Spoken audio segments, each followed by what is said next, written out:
मानुष जन्म दुर्लभ है, मिले न बारंबार। जैसे तरवर से पत्ता टूट गिरे, भाई बोर न लगता डर। बंदे तू कर बंदगी, जय चावे दीदार। ये अवसर मानुष जन्म का, भाई बोर न बारंबार। मानुष जन्म पाए कर जो नहीं रट हरि नाम। जैसे कुआ जल बिना फिर बनवाया क्या काम। वो पृथ्वीपति चकवे गए, जिनके चक्र चलंत। ये रावण सरीखे कौन गुण, भाई ऐसे गए अनंत। राम रटत दारिद्र भलो, टूटी घर की छान। वो सुंदर महल किस काम के, जा भक्ति नहीं भगवान। राम रटत कोड़ी भलो, चू चू पड़े जो चाम। वो सुंदर शरीर किस काम का, भाई जा मुख नाही नाम। परमपिता परमात्मा अपनी प्यारी आत्माओं को बार बार समझाते हैं कि ये मनुष्य जीवन आपको जो प्राप्त हुआ ये अनमोल है, और सतगुरु और सत्संग के अभाव से आप जो क्रियाएं कर रहे होते हो वो तो पशु पक्षी भी करते हैं। मनुष्य का केवल इतना ही काम नहीं है। और जो परमात्मा की भक्ति नहीं करते वो तो अपना जीवन नाश कर ही रहे हैं, और जो भक्ति भी करते हैं और शास्त्र अनुकूल नहीं करते, मनमाना आचरण करते हैं, वो भी अपना अनमोल मनुष्य जीवन व्यर्थ कर रहे हैं। श्रीमद् भगवद गीता अध्याय नंबर 16 के श्लोक 23 और 24 में कहा कि अर्जुन, शास्त्र विधि को त्याग कर जो मनमाना आचरण करते, मनमानी भक्ति करते, जो सदग्रंथों में प्रमाणित नहीं है, उनको न तो कोई सुख होता है और न उनकी कोई सिद्धि होती है और न ही उनकी परम गति होती है, अर्थात व्यर्थ, यूजलेस। फिर क्या फायदा वो डले रोण का। हम साधना भी कर रहे हैं वो भी गलत, और नहीं कर रहे हैं तो वो भी गलत। तो सत्संग में आने से पता चलता है कि मनुष्य जीवन किस लिए प्राप्त हुआ था और इसके एक श्वास की कितनी कीमत है।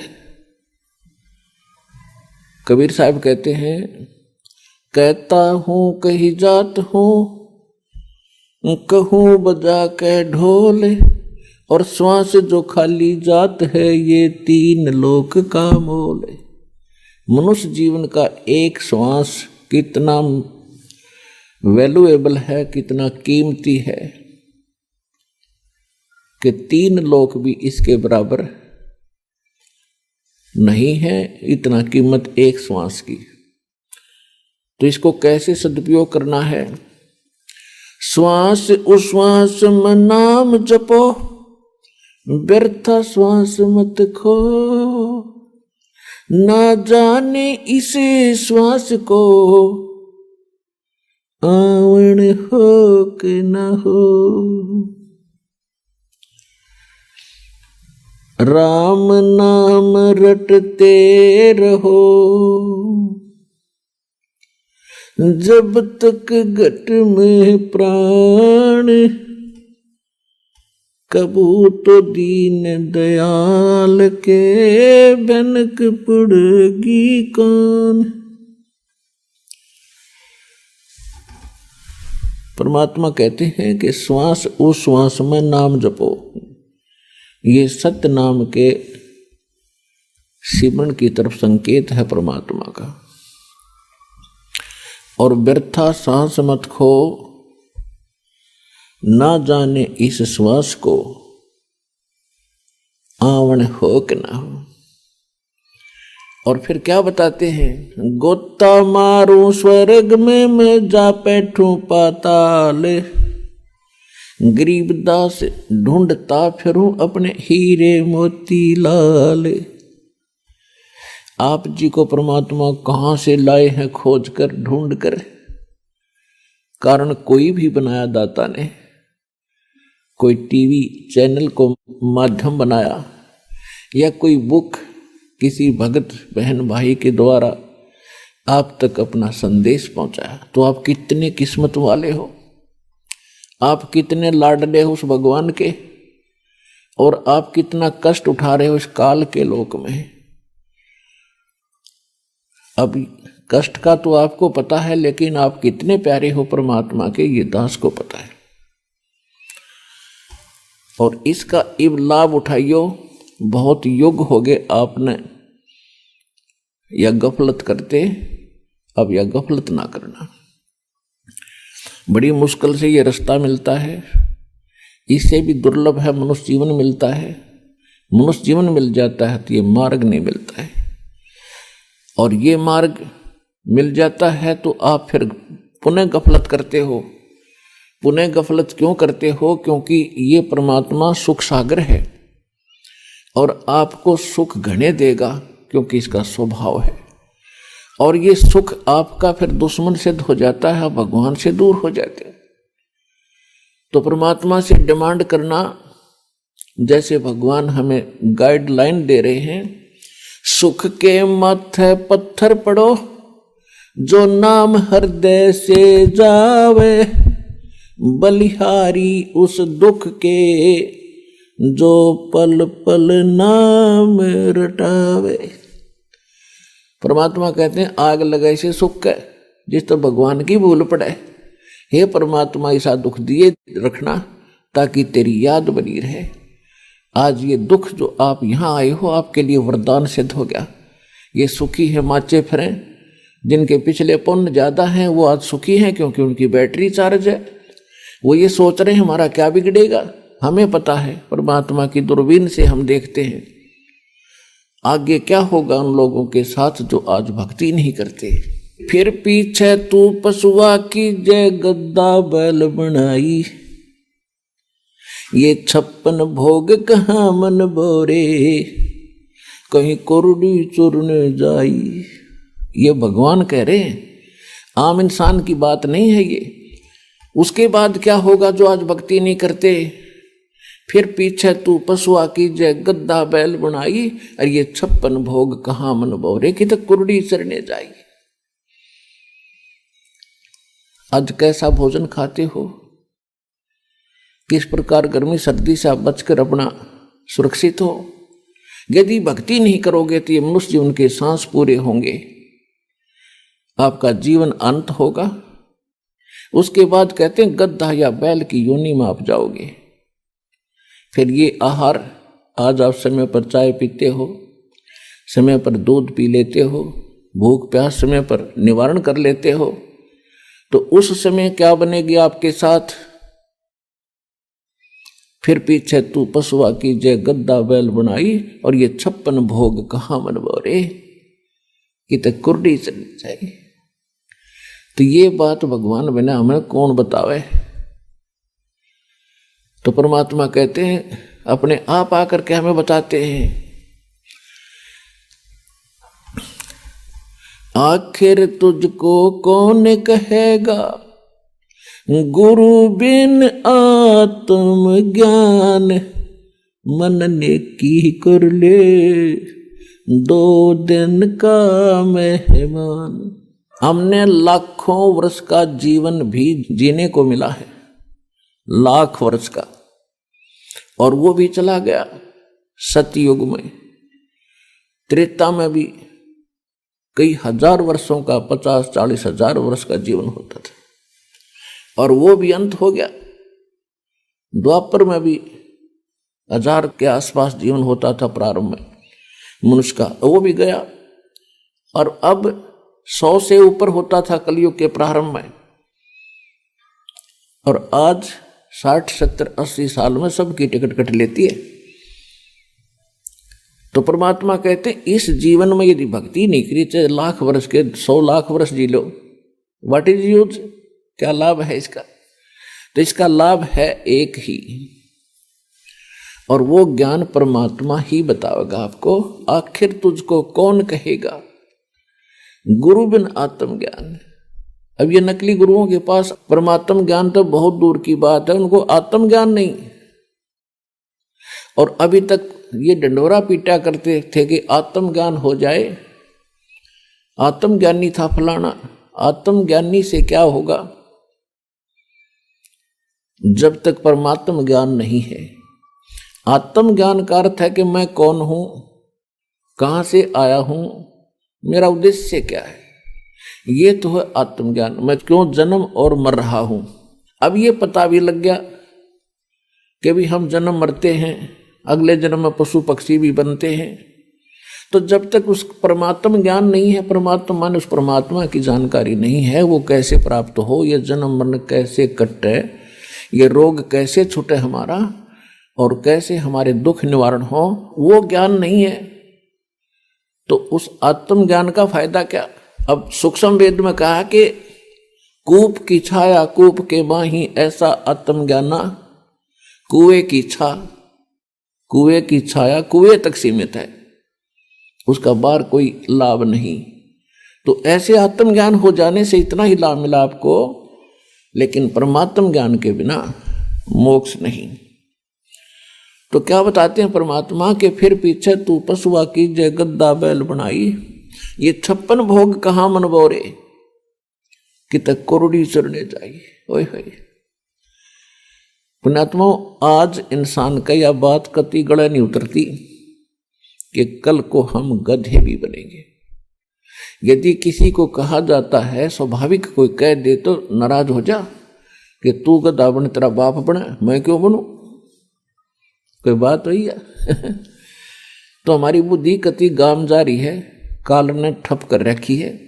यह सत्संग में आने से ओपन होती है, और यह आने का समय किसी के पास है नहीं। परमात्मा कहते हैं चारों युग में संत पुकारे, और कूक कहा हम हेल रे, हीरे माणिक मोती बरसे, ये जग चुगता ढेल रे। परमात्मा कहते हैं कि चारों युग में मैं आता हूं अपने सतलोक से चलकर। सतलोक कौन सा स्थान है? जो गीता अध्याय नंबर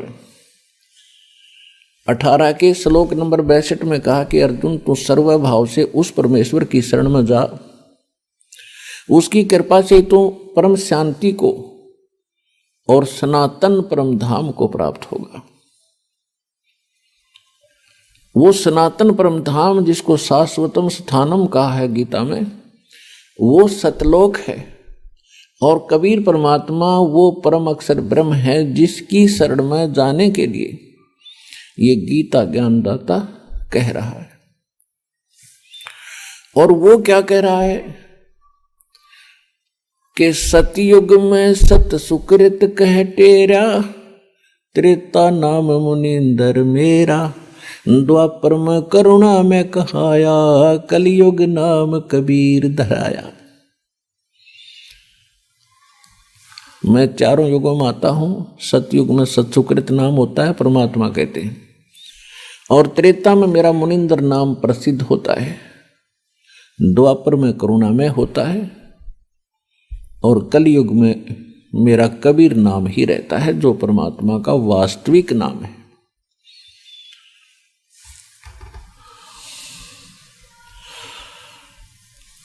तो चारों युग में परमात्मा आते हैं, अपने सतलोक से आते हैं, सहशरीर आते हैं, अच्छी आत्माओं को मिलते हैं। और यही प्रमाण हमारे वेद बताते हैं। ऋग्वेद मंडल नंबर 9 सूक्त 86 के मंत्र 26 और 27 में, ऋग्वेद मंडल नंबर 9 सूक्त 82 मंत्र 1, 2, 3 में, ऋग्वेद मंडल नंबर 9 सूक्त 54 मंत्र 3 में, ऋग्वेद मंडल नंबर 9 सूक्त 20 मंत्र 1 में, ऋग्वेद मंडल नंबर 9 सूक्त 1 मंत्र 9 में, ऋग्वेद मंडल नंबर 9 सूक्त 94 के मंत्र 1 में, ऋग्वेद मंडल नंबर 9 सूक्त 95 मंत्र 2 में, ऋग्वेद मंडल नंबर 9 सूक्त 96 के मंत्र 16 से लेकर 20 में, और भी अनेक स्थानों पर ये प्रमाण है कि परमात्मा ऊपर सतलोक में रहता है, अमरधाम में, और वहां सिंहासन पर विराजमान है राजा के समान। जैसे राजा लोग मुकुट माकुट पहन के अपनी राजगद्दी पर विराजमान होते हैं, ऐसे परमात्मा वहां सतलोक में राजा के समान है देखने में, और वहां से गति करके आते हो परमात्मा। उनका कबीर देव नाम है, कबीर साहब नाम है। वेदों में कबीर देव लिखा है, हम उसको कबीर साहब कहते हैं। देव माने भगवान होता है, तो वेद बताते हैं कि वो कबीर देव नाम है उसका, हम कबीर साहब कहते हैं। और वो यहां आकर अच्छी आत्माओं को मिलते हैं और उनको यथार्थ ज्ञान से परिचित कराते हैं। फिर परमात्मा से प्राप्त उस ज्ञान से परमात्मा के सतलोक को, सचखंड को आंखों देख के फिर वो परमात्मा की प्यारी आत्मा उस परमात्मा के गवाह बनते हैं, आंखों देखा परमात्मा की जानकारी देते हैं। और ऋग्वेद मंडल नंबर 9 सूक्त 94 के मंत्र 1 में कहा कि वो परमात्मा कवियों की तरह आचरण करता हुआ अपने तत्व ज्ञान को स्वयं ही बोलता हुआ फिरता रहता है। ऋग्वेद मंडल नंबर 9 सूक्त 95 के मंत्र 2 में कहा कि वो परमात्मा भक्ति के उन रहस्यमयी मंत्रों को आविष्कार करता है जो आज तक किसी को पता नहीं होता। तो परमात्मा कहते हैं, सो हम शब्द हम जग में ल्याए, सार शब्द हमने गुप्त छुपाए। ये सो हम शब्द कबीर परमात्मा के अतिरिक्त किसी को मालूम नहीं था, और ना किसी वेद में, ना पुराण में, ना कुरान में, ना बाइबल में। केवल परमात्मा ने आकर ही ये सोहम शब्द की जानकारी दी है। और सोहम शब्द को दान करने का, देने का अधिकारी या तो परमात्मा थे, या परमात्मा की प्यारी आत्मा वो संत थे जिनको सीधे आकर मिले थे। कौन कौन? आदरणीय धर्मदास साहिब जी, आदरणीय मुल्कदास साहिब जी, आदरणीय दादू साहिब जी, आदरणीय नानक साहिब जी, आदरणीय गरीबदास साहिब जी, गांव चुडानी, जिला झज्जर, हरियाणा वाले, आदरणीय घीसा दास साहिब जी, गांव खेखड़ा, जिला बागपत वाले, उत्तर प्रदेश, आदरणीय स्वामी रामानंद जी, काशी वाले। इन महापुरुषों को परमात्मा मिले थे, इनको ये मंत्र दिया था सतनाम,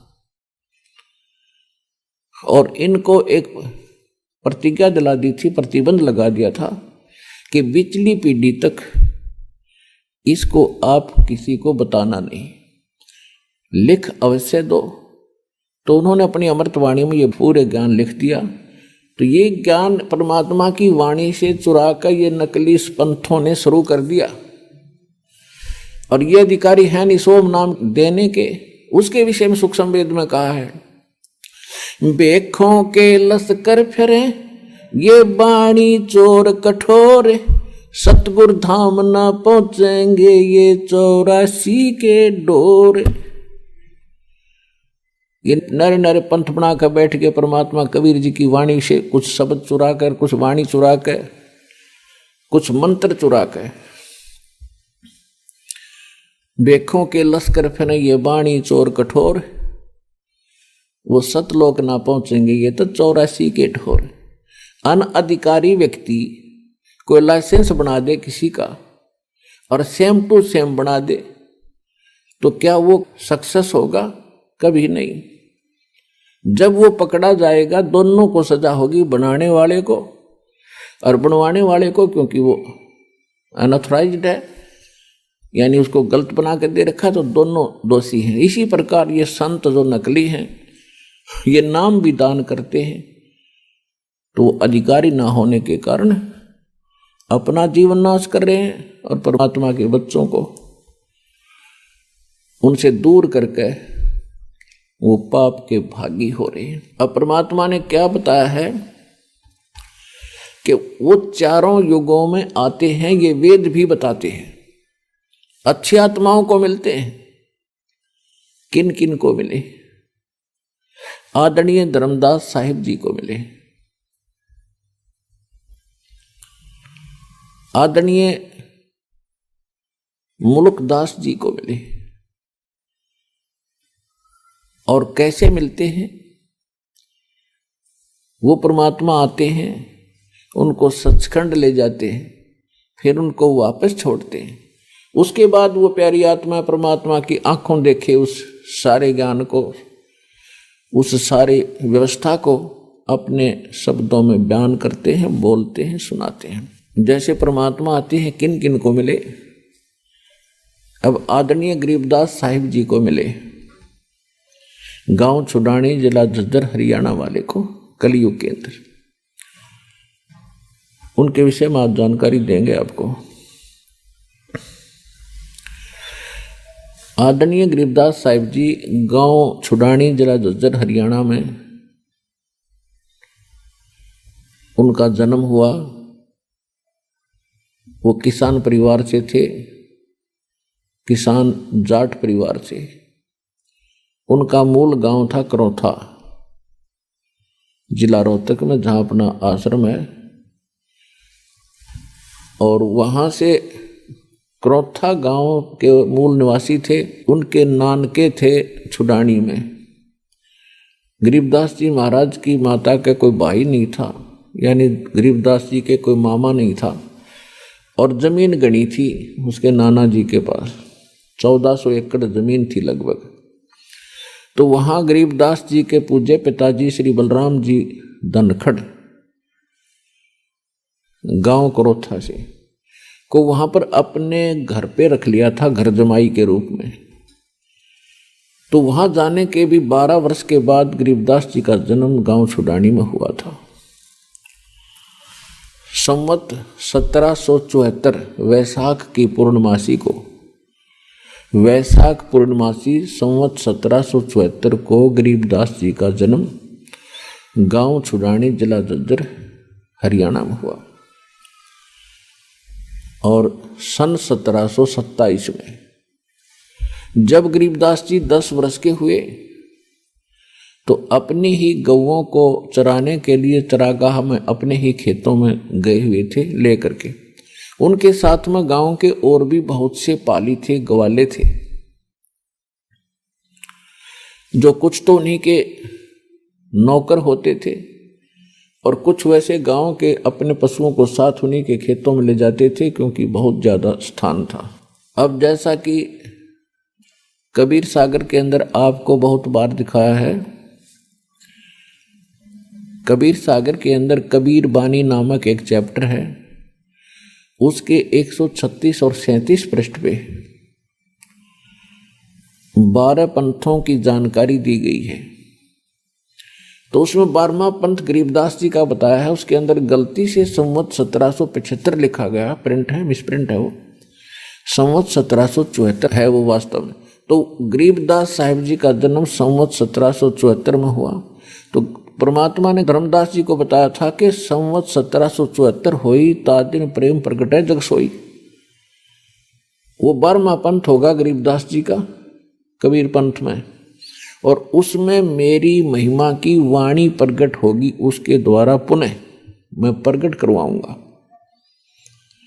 तो परमात्मा ने जो बोला है उसका वचन अमिट होता है, अडोल होता है, और जो कहा वो पार होता है, सफल होता है। उसी आधार से परमात्मा सन 1727 में, संवत 1784 में दिन के लगभग 10 बजे फाल्गुन मास की द्वादशी सुदी, यानी उतरते फागुन की द्वादशी, चांदनी द्वादशी को दिन के 10 बजे वहां प्रकट हुए जहां गरीबदास जी अपनी गौओं को चरा रहे थे। साथ में 10-5 पाली और ग्वाले साथ थे। और 10 बजे वो लगभग सुबह का खाना खा रहे थे और परमात्मा थोड़ी सी दूरी पर सतलोक से आकर वहाँ पृथ्वी पर अवतरित हुए, एक साधु रूप बना के, जिंदा महात्मा का रूप बना के। रास्ते से आ रहे थे, भक्तों ने देखा, पालियों ने देखा कि महात्मा आ रहे हैं। उन्होंने प्रणाम किया, राम राम महाराज जी। परमात्मा ने भी कहा, भाई राम राम, आओ महाराज जी बैठो, खाना खा लो। परमात्मा विराजमान हो गए और कहा, भाई खाना तो मैं अपने घर खा के आया हूँ, अपने गांव में। बड़े छोटे पाली सब प्रकार के थे, कोई 30 वर्ष का, कोई 50 वर्ष का, सबसे छोटे गरीबदास जी थे 10 वर्ष। तो उन्होंने कहा कि आपका गांव कौन सा है? परमात्मा से पूछा। परमेश्वर ने कहा कि मेरा गांव सतलोक है भाई। अब उन पालियों को पता नहीं होगा कोई गांव का नाम सतलोक। ठीक है महाराज जी, खाना नहीं खाते हो तो दूध तो पीना ही पड़ेगा। परमात्मा बोले, अगर पिलाओगे दूध तो कंवारी गायों का दूध पीता हूं। तो जो बड़े पाली थे एज्ड, वो कहने लगे, बाबा जी तेरी नीयत को ना दूध पीने की, आप तो मजाक करते हो। कंवारी गाय कभी दूध देती है? परमात्मा ने कहा कि देख लो भाई, आप कह रहे हो कि हम अतिथि को अवश्य कुछ खिला पिलाकर भेजते हैं, तो मैं खाने को तैयार हूं, मुझे कंवारी गाय का दूध पिला दो। गरीबदास जी 10 वर्ष के बालक खड़े हुए, एक कंवारी बच्चिया को पकड़ दे गले से, उसके रस्सी बांध रखी थी जेवड़ी, और लाकर खड़ा कर दिया कि महाराज जी देखियो, इसके कोई बच्चा नहीं, ये कैसे दूध देगी? परमात्मा ने कहा कि दूध निकालने का कोई पात्र है तुम्हारे पास? उन्होंने एक छोटा सा मटका था मिट्टी का, साफ धो धा कर धर रखा था कि ये है, लो जी साफ है बिल्कुल। परमात्मा ने कहा कि इसके सतन के नीचे रखो। गरीबदास जी पकड़ कर बैठ गए। बच्चा था वो तो खुशी मना रहा था कि देखेंगे बाबा जी कैसे दूध निकाल लगा। परमात्मा ने कमर पर हाथ मारा, बछिया का आशीर्वाद दे दिया। लंबे लंबे सतन हो गए और दूध की धार चारों थनों से लगातार बह चली और वो पात्र भरते ही अपने आप बंद होगी। बोलो बंदी छोड़ कबीर परमेश्वर जी की जय।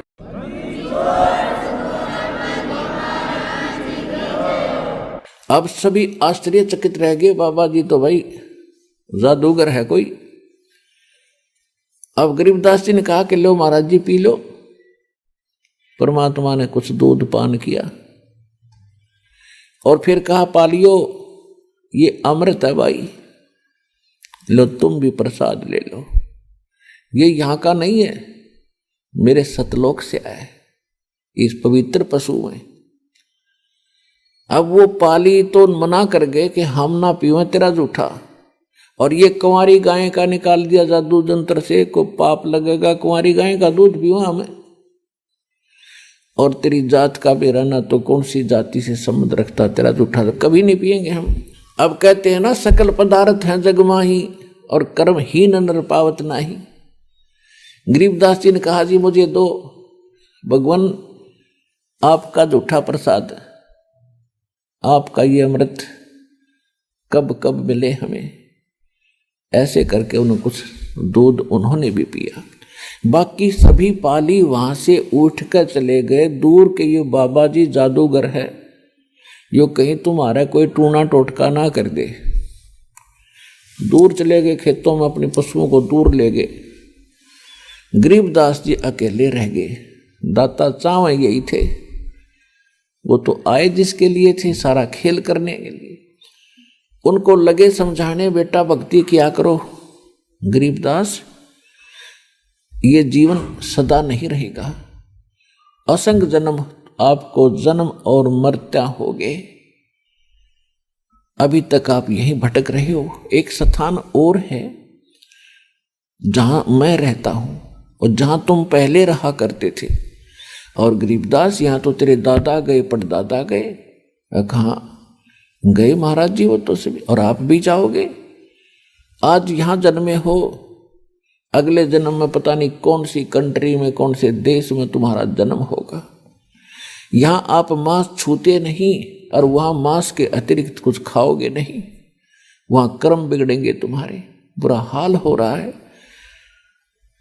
छोटे बालक का जल्दी असर होया करे, बहुत प्रभावित हुआ, एकदम सीरियस हो गया और कहा महाराज ऐसा भी कोई स्थान है क्या, हमारी जन्म मृत्यु भी समाप्त हो सकती है?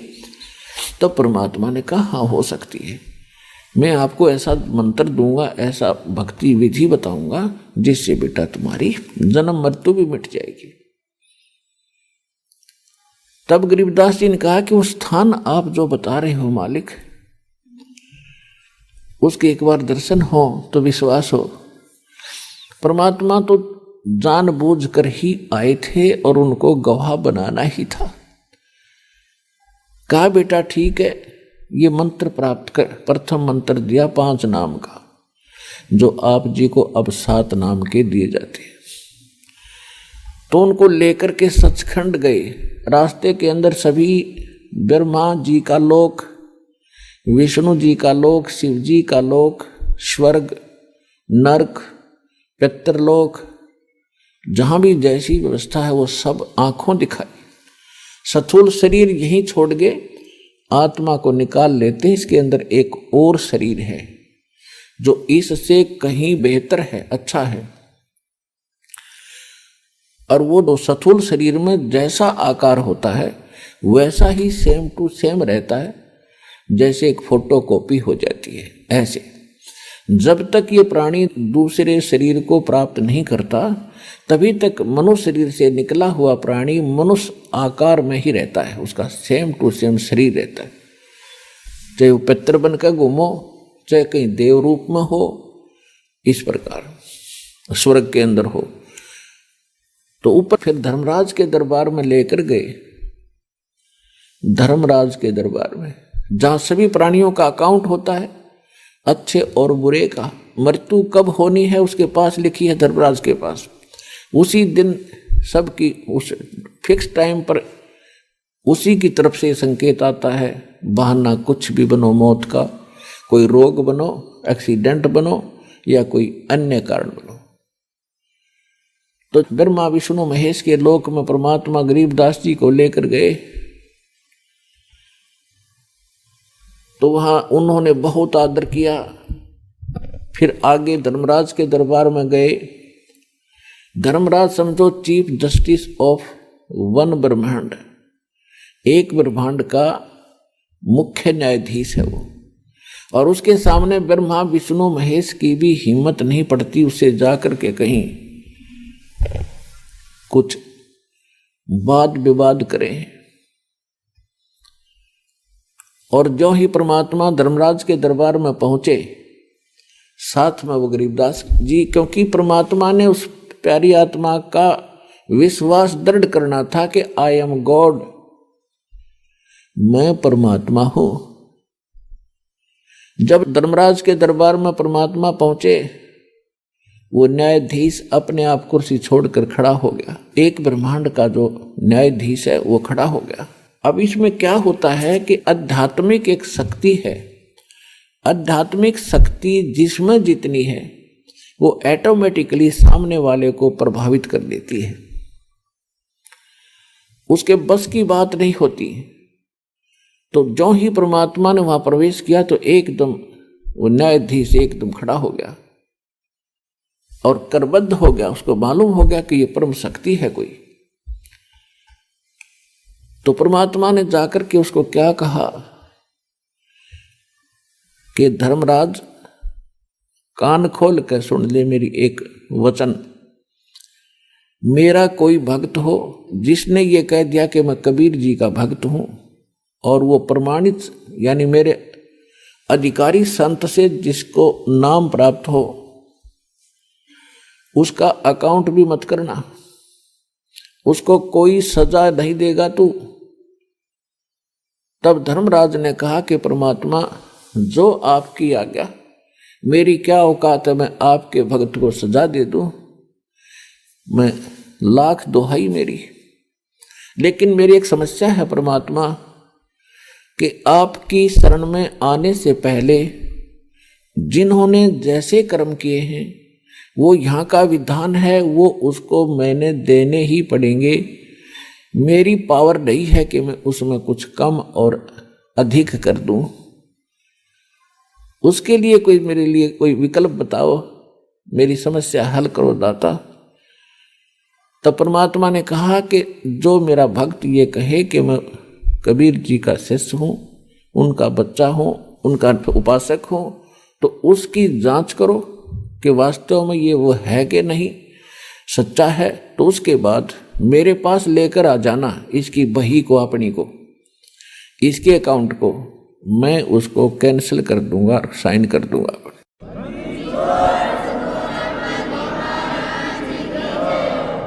धर्मराज दरबार में देई कबीर तलाक, मेरे भूले चूके हंस को पकड़ियो मत कजाक। बोले पुरुष कबीर से धर्मराज कर जोड़े, तुमरे हंस को पकड़ू नहीं, मोहे 2 लाख करोड़। फिर क्या कहता है कि कर्मों से तीरथ है और अब जब पे नाम कबीर, वो तो मुझे पकड़ने पड़े, दाता जड़नी पड़े जंजीर। कि जो पहले इन्होंने कर्म किए हैं और अब आपकी शरण में आके आपका मंत्र जाप कर रहे हैं, आपके अनुयायी हो गए हैं, तो उनके जो पहले किए हुए कर्म हैं उनके आधार से तो मैंने इनको दंडित करना पड़ेगा, जड़नी पड़े जंजीर। तब परमात्मा ने क्या कहा, कर्म भरम ब्रह्मंड के और पल में करहूं नेस, जिन हमरी दो ही दई, सो करो हमारे पेश। जिन्हें मेरी दुहाई भर दी कि मैं कबीर साहब का बच्चा हूं, उस परमात्मा का अनुयायी हूं, तो उनको मेरे पास लाना। कहाँ लाना? इसी प्रत्येक ब्रह्मांड में परमात्मा का एक यहां एक अलग स्थान है, त्रिकुटी पे। त्रिकुटी एक ऐसा स्थान है जहां पर परमात्मा का भी एक ऐसा स्थान बना हुआ है, जैसे प्रत्येक देश में और प्रत्येक देश का एक राजदूत भवन होता है, जो अपने निज देश की सब खबरें और उस देश के जो व्यक्ति वहां रह रहे हैं उनके से संबंधित जानकारी रखता है। तो ये धर्मराज को भी पता था कि यहाँ एक कार्यालय है जिसमें ये साहब बैठते हैं। गरीबदास जी को तो जिंदा महात्मा दिख रहे थे और धर्मराज को उस रूप में दर्शन हो रहे थे जिस रूप में वो अपने ऑफिस में बैठते हैं, वहाँ अपने दरबार में बैठते हैं। तब उनको कह रहे थे, ये थी तुम्हें कोई ऐसी समस्या आती है तो करो हमारे पेश, वहाँ ले आना इस आत्मा को और गिर तेरी बही को, ये तेरे अकाउंट को भी ले आना। कर्म भरम ब्रह्मंड के पल में करहूं नेस, जिन हमरी दो ही दी, सो करो हमारे पेश। एक पल में काट दूंगा इन सारे ब्रह्मांडों के, तेरे कर्म भ्रम इस ब्रह्मांड के। अमर करूं सतलोक पठाऊं, ताते बंदी छोड़ कहाऊं, बंदी छोड़ हमारा नामम, अदर अमर है अस्थिर ठामम। सतगुरु शरण आके फिर धर्मराज डर कैसा। इस परमात्मा की शरण में आने के बाद तो धर्मराज का भय नहीं रहता आपको। एक भक्त, वैसे तो बहुत भक्तों के साथ ऐसी घटनाएं घटी हैं, तो एक आध भक्त की बात याद रह जाती है। वो कह रहा था कि मैं रात्रि में सो गया, रात्रि में 2 काले काले व्यक्ति बड़ी बड़ी कद के वो कहने लगे का मेरे साथ चलो, और मैं न चाहते हुए उनके साथ उड़ लिया। विवश पता नहीं क्या हुआ, और मैं जब एक महल सा दिखाई दिया काफी निकट सी, तो मैंने पूछा भाई कहाँ ले जा रहे हो मुझे? उन्होंने कहा कि तेरे को धर्मराज के पास पेश करेंगे, और कहा फिर क्या करोगे? उसके बाद जो आदेश होगा, नरक में डालना है या कहीं और भेजना है, तो फिर वो ऐसा ही करेंगे। तो उसने कहा कि मुझे फिर बात याद आई कि गुरुजी बताते हैं कि भी हमें तो यम के दूत लेने आ ही नहीं सकते। तो पहले तो ये सोचा कि शायद मेरी कोई करनी में फर्क तो नहीं पड़ गया, कोई भक्ति में। फिर उसने सोचा कि अब क्या बने, गुरुजी का तो आदेश है कि यम के दूत लेने नहीं आ सकते। तो मैं वहीं अड़ गया, खड़ा हो गया। कहने लगा भाई तुम नहीं ले जा सकते मेरे को, तुम यम के दूत हो क्या? हाँ हम यम के दूत हैं। कि भाई तुम नहीं ले जा सकते, पता है तुझे मैं कबीर साहब का उपासक हूँ, भगवान कबीर साहब का बच्चा हूँ। तो बोले चल चल तू आगे न, आगे बात फैसला होगा। वो मुझे आगे न घसीटे में पाछे न खिसकूं, तो मेरी रून की झगड़ा हो गया, गुट्टम गुट्टा। दोनों में से एक बोला भाई पहले पता करा, कदे गलती लाग रही हो, इतना कॉन्फिडेंस से ये आदमी कह रहा है, कदे हम इसने खाम खा पीटे फिर हमें सजा मिला है, जा पूछ के आ तू। एक मेरे पास खड़ा रहा, एक अंदर गया। धर्मराज से प्रार्थना की, महाराज जिस व्यक्ति को आपने लेने के लिए भेजा है वो कह रहा है कि मैं कबीर साहब का शिष्य हूँ, उनका पुजारी हूँ। एकदम धर्मराज के कहते धौला शरीर हो गया, सफेद पीला पड़ गया चेहरा, और उसने देखा उठा का अकाउंट, और मैंने न्यू के न्यू बोलते सुने। वो कह रहा कि इसने वापस छोड़ दो, मरवाओगे मुझे भी। ये नहीं, वो दूसरा था भाई।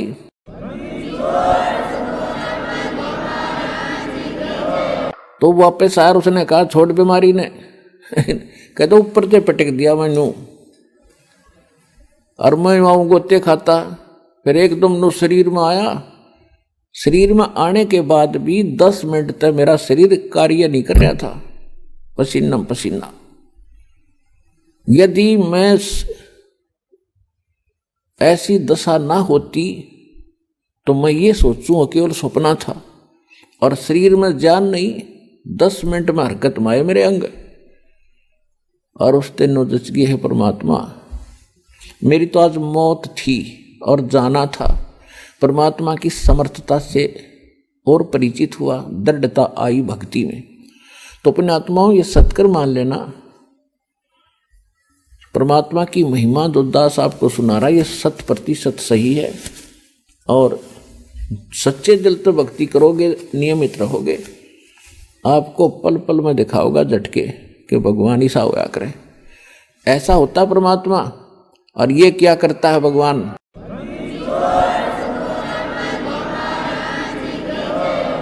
तो उसके बाद परमेश्वर कबीर जी गरीबदास जी को सचखंड लेकर गए, 11वां द्वार पार किया, उसके बाद 12वां द्वार पार किया। अभी तक 10वां द्वार इसके ऊपर खड़दू उतार रखा था, बस लास्ट था 10वां द्वार। और एक ये जम्मू के अंदर एक मधु परमहंस कबीर पंथी, कबीर साहब की वाणी पढ़े हर सुनावरने का मेरे जैसा ज्ञान ब्रह्मांड बनी। 11वां द्वार पा गया, 11वां द्वार, 11वीं खिड़की। आज तक किसी ने नहीं बताया। उसके प्रवचन सुने, उनके साथ ये आध्यात्मिक ज्ञान चर्चा भी आपने सुनी थी कल। तो ये नकली आदमी है, न कख का पता नहीं, कह ख का पता नहीं, ना भक्ति मार्ग ठीक, ना इनका ज्ञान सही। इस सदग्रंथों को ढंग से पढ़ कर समझ भी नहीं पाए, भक्ति तो बहुत दूर की बात है। तो 12वां द्वार पार करके सचखंड में जाया जाता है, सतलोक में। 11वां जो द्वार है वो परब्रह्म यानी अक्षर पुरुष के लोक में खुलता है। फिर अक्षर पुरुष के 7 संख ब्रह्मांडों को पार करके इतना क्षेत्र तय करना पड़ता हमने। फिर 12वां द्वार है जो अक्षर पुरुष के लोकों का अंत होता है और सतलोक में प्रवेश होता है। और उसके बीच का जो रास्ता वो गुप्त है, ऐसे घूम कर जाता है, उसको भंवर गुफा कहते हैं। और तब वहां जाया जाता है, बारहवें द्वार पार करके सतलोक आता है और वहां परमात्मा है। जब वो सतलोक में पहुंचे, गरीबदास जी ने देखा वहां का नजारा, ओए होए होए, पुण्यात्माओं, यहाँ तो उस स्थान की महिमा की कोई तुलना भी नहीं कर सकते, किसी से हम कंपेयर करके आपको बता नहीं सकते। वो तो वहाँ जाकर देखोगे जब आनंद नारा होगा, बाकी कुछ मिलता जुलता उसका कुछ आभास आपको कराया जाता है। वहाँ सतलोक एक पृथ्वी है, जैसे यह धरती आप देख रहे हो ऐसी ही है, लेकिन उस पृथ्वी में प्रकाश गणा है। जैसे आप देखते हो कहीं पर कोई दरिया का रेत पड़ा हो और उस रेत में चमक होती है, चांदी की तरह चमकते हैं सूर्य की रोशनी में, ऐसे वह पृथ्वी सारी ही ऐसे चमकती है और उपजाऊ बहुत घनी है। वहाँ पर सब बाग बगीचे हैं, झरने बहते हैं। यहाँ तो पत्थर के पहाड़ हैं, वहाँ हीरे और पन्ने होते हैं, इनके वो पहाड़ हैं, मोतियों के पहाड़ हैं। यहाँ तो कंकर पत्थर हैं, वहाँ मोतियों हीरों के पहाड़ हैं, और उन्हीं में बीच में पृथ्वी रेत है, उन्हीं में बाग बगीचे हैं, झरने बहते हैं, सफ़ेद रंग के सभी वहाँ सब वस्तुएं सफ़ेद कलर की होती हैं, यानी और एक तत्व से बनी हुई होती है। जी नमस्कार। नमस्कार जी सर जी। सर क्या नाम है आपका? राजेंद्र सिंह जादौन, बठिंडा, पंजाब से। सर संत रामपाल जी महाराज जी से कब जुड़े आप? 10/8/2014 को जुड़े थे। सर संत रामपाल जी महाराज जी से जुड़ने से पहले आपने क्या भक्ति साधनाएं की? सर 1997 से जब से वैवाहिक जीवन प्रारंभ किया था, तब से और 2014 तक हमारे घर में प्रेत बाधाएं थी और बालाजी की भक्ति किया करते थे, मेहंदीपुर बालाजी की। मेहंदीपुर बालाजी में ही बच्चों का मुंडन करवाया और प्रेत स्वयं घर में आके बोला करता था, और वो प्रेत को बोलते बोलते उसका तांत्रिकों से निवारण करवाया पर हो नहीं पाया। और उसके बाद में राजस्थान नोखा के अंदर कोई मेहंदीपुर बालाजी का भगत था, तो उसने कुछ कार्रवाई करके दी थी भी, आप घर ले जाओ और ये शांत हो जाएगा प्रेत। मेरे घर पे आने से पहले प्रेत ने कह दिया था कि जो तू करवा के लाया है ना, उसके करवाने से कोई तेरे को लाभ नहीं होगा। और मेरा हाथ पकड़ा, बाजू पकड़ा और मंदिर के अंदर ले गया जहां मंदिर बनाया हुआ था, और उस प्रेत ने अपनी छाती पे जो बालाजी का स्वरूप था, मेहंदीपुर बालाजी का, तोड़ के फेंक दिया था। कहता जिसकी तू भक्ति कर रहा है ना, मैं इससे भी तकड़ा हूं। उस दिन मेरे को यह पता लगा कि इस संसार के अंदर इन देवी देवताओं से कोई ऊपर शक्ति है, या तो शैतान है या कोई और है परमात्मा।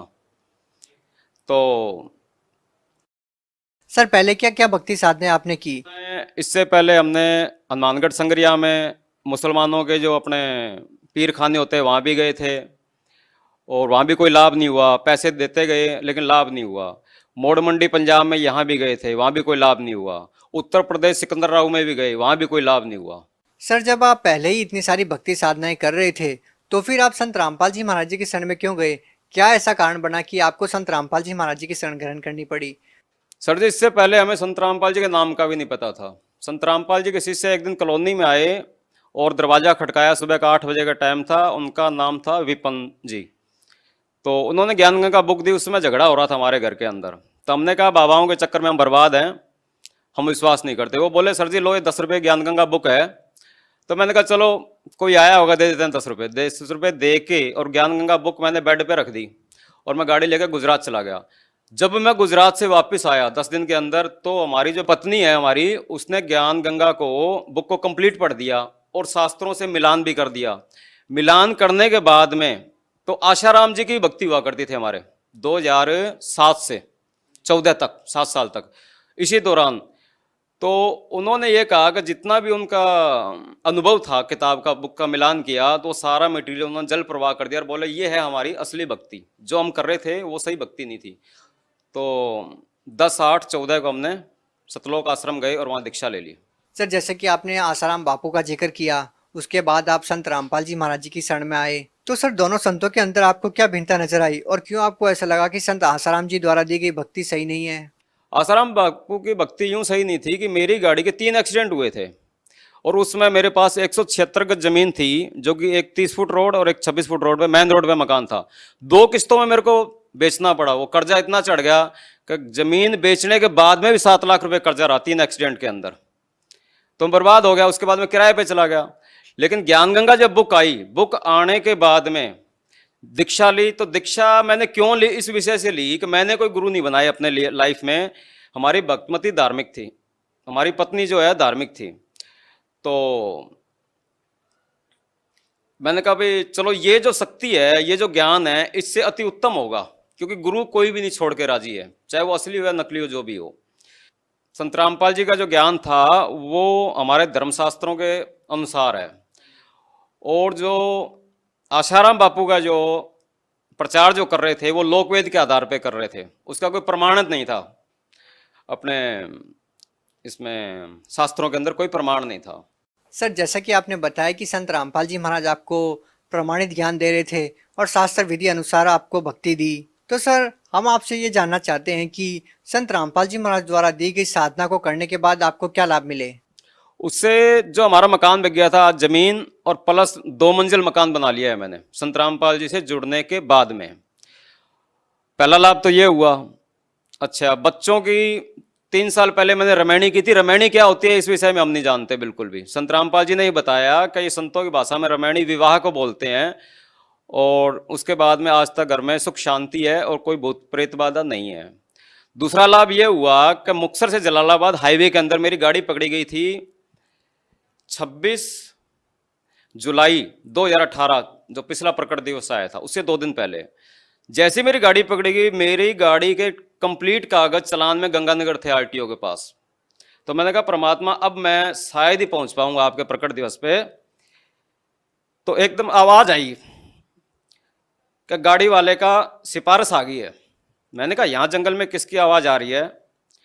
तो संत रामपाल जी स्वयं स्कूटर पे आए और सीधा आरटीओ के पास गए। उससे 1 मिनट बात की, तब तक गनमैन मेरे पास आ चुका था कि भाई क्या लोड है? मैंने कहा जी कॉटन लोड है, हरियाणा से आ रहे हैं, पंजाब जा रहे हैं। कहता भाई कागज और गाड़ी के कागज और इसके डॉक्यूमेंट्स, क्या नाम है, माल के लेके वाप आ जा भी फटाफट, चालान काटना है तेरा। तो मैं ये देख रहा था, संत रामपाल जी स्वयं आए, आरटीओ से 1 मिनट बात की, और उतनी देर में बस पास 2 गाड़ियां बीच में थी, तीसरी गाड़ी आरटीओ की खड़ी थी, तो मेरे पास आ गए। तो मैं अभी सीट पे बैठा, मैंने कहा ये कैसे हो रहा है? इसको देखने के बाद में मेरा दिमाग काम करना ही बंद कर दिया था, रुक गया था। मैंने कहा ऐसे कैसे हो सकता है? तो उसके बाद आके परमात्मा ने, संत रामपाल जी ने बोला उससे गनमैन से, भी जाने दे रहे गाड़ी को, क्यों रोक रखा है इसको, बात हो गई है। और इतनी कहने के बाद में मैं भी सीट पे बैठा हूं, गाड़ी स्टार्ट है, और उसका जो गनमैन है वो नीचे खड़ा है मेरे बगल में, कह रहा है कागज लेके आ जा। तो वो गनमैन भी कहता है भी वापस चला जाता है आरटीओ की तरफ, और संत रामपाल जी मुक्तसर की साइड में चले जाते हैं अंधेरे में, क्योंकि 4 बजे का वक्त था, अंधेरा था उस समय। तो वहां जो गनमैन था वो आरटीओ के पास गया, उससे बात हुई, और बात करके वो बोला भी गाड़ी को जाने दो। सबसे दूसरा लाभ मेरे को ये हुआ। तीसरा ये हुआ कि जो कर्जे के बाद में जो मैंने जमीन बना ली, मकान भी बना लिया, तो आज उसमें प्लस 5-7 लाख का प्रॉपर्टी प्लस हो गई है, पहले काम माइनस में थी। तीसरा लाभ ये है जी, मेरी कमर में बहुत बड़ा दर्द भी नहीं था, एक तरह का जैसे हड्डी टूट जाती है, रीढ़ की हड्डी, उस हिसाब से था। तो मेरे से चला भी नहीं जा रहा था, अंग भी नहीं हिल रहे थे उस समय। ये हनुमानगढ़ राजस्थान की बात है, अभी कोई 6 तारीख की बात है, इस प्रकट दिवस पे। तो मैंने कहा परमात्मा, ये भी दया हो गई आपकी, अब दास क्या करेगा कि बच्चे छोटे हैं तो गाड़ी नहीं चलाएंगे, नहीं उनको कोई ऐसा ट्रेनिंग दे रखी है मैंने बच्चों को। तो मैंने कहा अब गाड़ी को कबाड़ियों को बेच देंगे और घर पे जाके भक्ति करेंगे, आराम से साधना करेंगे। बढ़िया हो गया। तो उसके 3-4 घंटे के बाद ही मेरा धीरे धीरे वो शरीर सही स्वस्थ हो गया, और आज मैं बिल्कुल स्वस्थ हूँ। किसी डॉक्टर से 1 रुपए की भी दवाई नहीं ली मैंने। 5वां लाभ जो है वो ये है कि हमारी जो पत्नी है उसको खूनी बवासीर था और लिकोरिया की बीमारी थी, वो भी आज कंप्लीट स्वस्थ है बिना दवाई के, संत रामपाल जी से नाम दीक्षा लेने के बाद में। आज तक यही लाभ है, सुख शांति है, और अपना सही जीवन जी रहे हैं।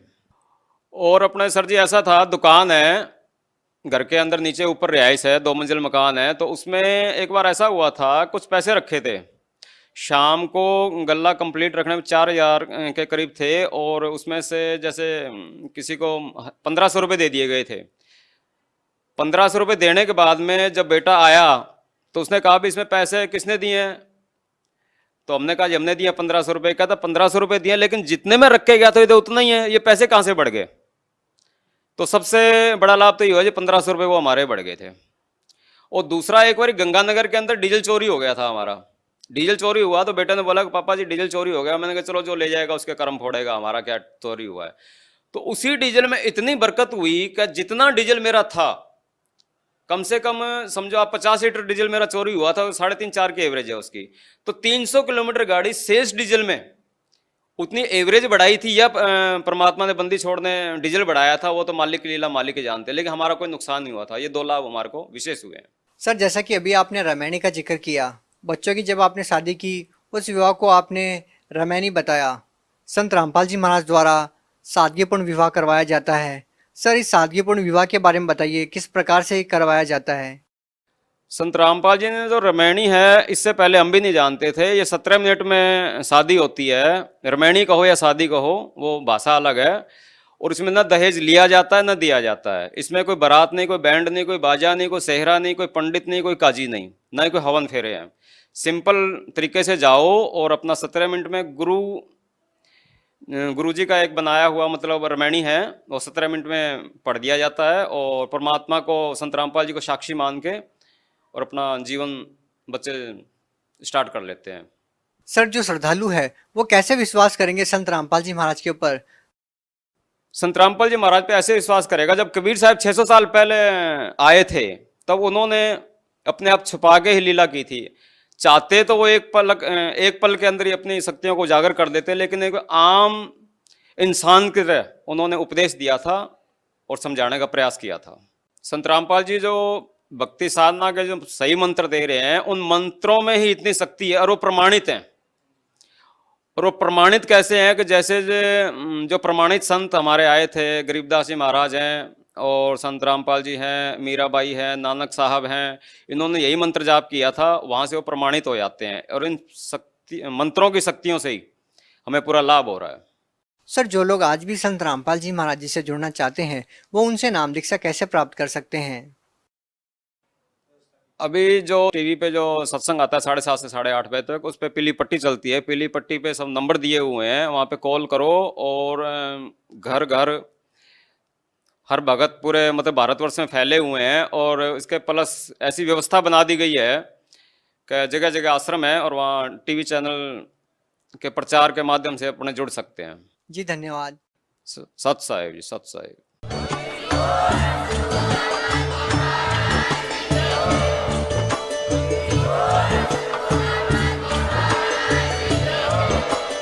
सब्सक्राइब करें लास्ट भक्ति यूट्यूब चैनल को और बेल आइकन को प्रेस करें ताकि आने वाली वीडियो की नोटिफिकेशन आपको मिलती रहे। सत साहिब।